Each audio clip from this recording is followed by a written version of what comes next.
My job, my promotion, my friend's job, his promotion, the entire office went under. Pretty much the entire company that we were working for went under. What is up, guys? My name's Luka Gray. Thank you so much for checking out my channel. If you guys are new here, the purpose of this channel is to inspire you guys. So instead of you guys getting education, getting classes and that type of thing from this type of content, I'm just gonna go out and document my life and my journey, and hopefully you guys get some motivation and some inspiration out of it. So if you guys like what I'm doing, make sure to like, subscribe, and keep on the edge of the seat because it's gonna be a sweet video. Now, this is gonna be the story about how absolutely everything fell to shit and I had to completely restart from zero. A little backstory, a little context. Essentially what happened for me is I was always a singer and I was always a musician. The issue with being a singer and being a musician is you're not always getting paid. You're not always making a ton of money. Just because of how saturated it is, it's not very easy to make a living off of your music, and if you are making a living off of your music, you're usually working off of gigs and you're usually not making a steady, safe, secure income. Now what happened for me is I decided I wanted to get into a door-to-door sales environment. Now I had already gotten into a door-to-door sales environment before. I didn't take it very seriously. I didn't actually apply myself. I kind of just wanted to go get money for beer, and I quit because it was too difficult. So I joined a new sales company and it was very, very intense, and I wanted to do this because it was very big opportunities for me to make residual income. So I had a team of people that I would train, right? And I would train my salespeople and they could go out and sell, and the more that they sold, I could make overrides off of them. Why this was good for me is because me as a musician, I wouldn't have to be so hands-on with them, and I could focus on my own music and my own stuff while still bringing enough income to stay above water. Now, also while this is happening, my friend recruited me to his company because my friend is really big into this and he was a little bit higher up than me at the time, and he had already gone through the promotion, he had already gone through the recruiting and training and all this stuff. I had come back in just as a regular rep. Now he had called me up and he was saying, yeah man, we have an opportunity to travel across the country to open up a new office and you'll be working directly under me. Now, this opportunity was very, very not guaranteed. So essentially what was going to happen is, oh, if you guys hit this certain quota, then you guys are going to be able to go across the country and you guys are going to go start this new office. So we had this really, really, really hardcore quota. I think it came down to the last day where every single one of us had to sell 4 or 5 donations, and it was like, all right guys, we got to do this thing. Like, there is nobody out here that's not selling anything. If you bagel today, like, you're pretty much fucking fired. Now, it came to the last day. All of us hop in the car at the end of the day. We had all pulled 5 or 6, and we just barely by the skin of our teeth got this opportunity to go across the country and to start this new office. So after we had won the actual opportunity to go across the country, obviously we did.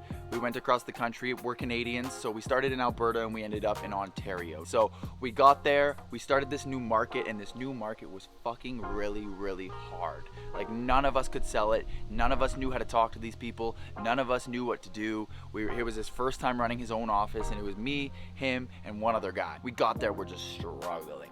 Just baggling every day. Baggling, for anybody who doesn't work in sales, is like when you go out and you sell nothing, and these are commission only jobs, so if you don't sell anything, you don't make anything. Now, not only did we learn how to sell in this market, but we actually became one of the highest producing offices in the entire company. So one of the cool parts about what we were doing is there was me, my best friend who was the boss, and then there was one other guy that had came with us. Now, the other guy that came with us, he was originally supposed to be the next person in line for the promotion, and with my personality, who I am, I just worked my absolute ass off. I trained every day, and the way my personality is, I'm a lot more outgoing and crazy, and I'm willing to try new stuff a lot more, rather than the other guy was a little bit more process based. He's an amazing salesperson as well. I just discovered and I caught my footing a lot earlier because I didn't follow the rules all the time. I just kind of threw shit at the wall, and if it worked, it worked, and that ended up becoming our process for it. So I had outperformed the guy who was supposed to be promoted before me, and I ended up becoming a manager, and that was pretty awesome.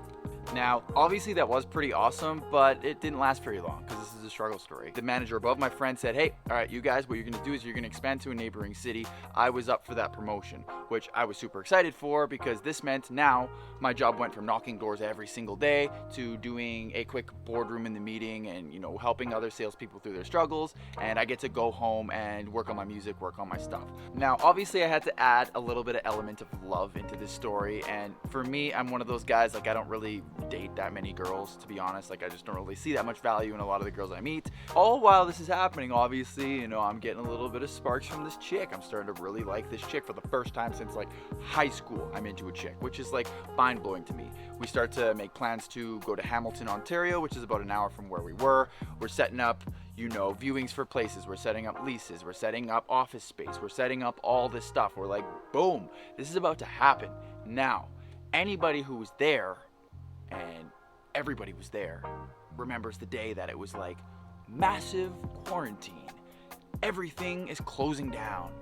Everybody closes their doors. My job went from like, all right, 1 week, baby, I'm off the doors and I'm gonna be rocking and rolling, making my music, doing what I like. Boom! You guys, not only can you not go out and knock doors, your team can't go out, and it's illegal for you to go out in the state or province of Ontario.